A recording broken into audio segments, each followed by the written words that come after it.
Cuando pensamos en un circuito eléctrico, solemos imaginar que se utilizarían operaciones algebraicas simples, pero es más sorprendente de lo que parece. Eh, Se utiliza un sistema dinámico donde la energía fluye y cambia constantemente. Para entenderlo de mejor manera, utilizamos las ecuaciones diferenciales para resolver este tipo de problemas. Y hoy veremos tres pilares que rigen el comportamiento de las cargas y de la corriente en este caso. El primer pilar son las ecuaciones de primer orden, que se aplicarían en un circuito de resistencia capacitor o resistencia inductor. Aquí usamos el factor integrante. Lo interesante es que la solución se divide en dos partes: la homogénea, que es el comportamiento natural al encenderse, y la particular, que es la respuesta directa a nuestra fuente de energía, que básicamente es cómo recorre la energía del sistema hasta que se estabiliza. El segundo pilar ocurre cuando combinamos un inductor y un capacitor con un circuito LRC. Esto genera una ecuación de segundo orden. El circuito funciona exactamente como una masa sujeta a un resorte. El inductor funciona como la inercia y el capacitor como la elasticidad y la resistencia como el amortiguamiento. Si el sistema tiene poca resistencia, el circuito oscila creando ondas. Eso es un fenómeno vital para las telecomunicaciones y la radiofrecuencia. El tercer pilar entra cuando la fuente de corriente no es constante sino variable, como la corriente alterna.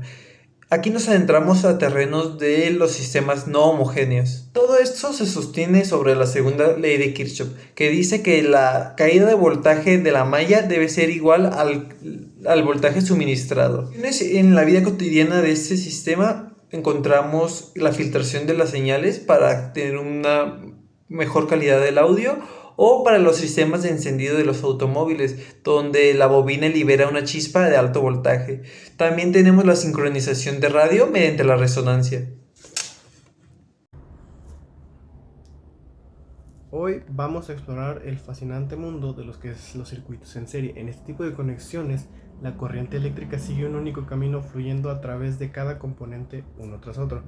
Pero no solo nos interesa ver cuánta energía hay, sino cómo va cambiando con el pasar del tiempo. Para entender este movimiento dinámico, vamos a usar las ecuaciones diferenciales. A lo largo de este reporte nos enfocaremos en dos modelos fundamentales en los circuitos, que son el LR, que son los compuestos por inductores de resistencias, y circuitos LRC, que añaden un capacitor a la mezcla. Nuestro objetivo principal es determinar con precisión matemática el comportamiento de la corriente IT y la carga eléctrica QT en cualquier instante desde el momento exacto en el que se activa la fuente enérgica.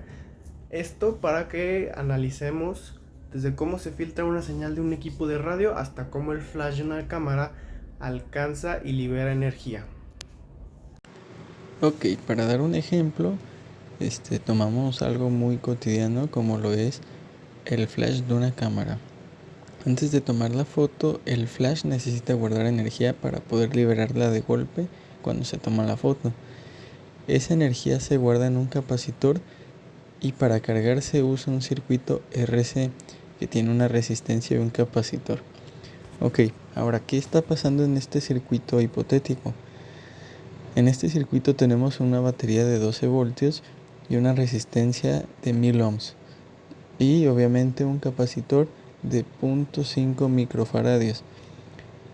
Cuando conectamos el circuito y lo energizamos, la corriente empieza a fluir al capacitor y empieza a almacenar carga. En cuanto a la ecuación, la condición inicial es T.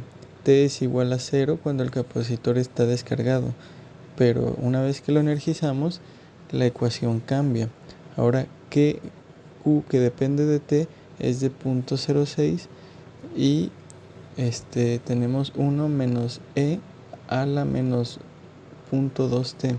Esta es la ecuación que nos dice cuánta carga tiene el capacitor en cualquier momento.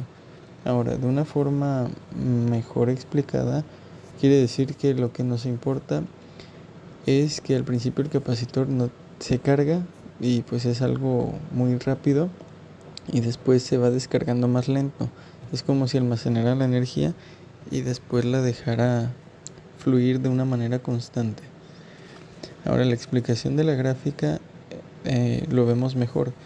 se carga y se mantiene y ya no tiende a bajar tanto.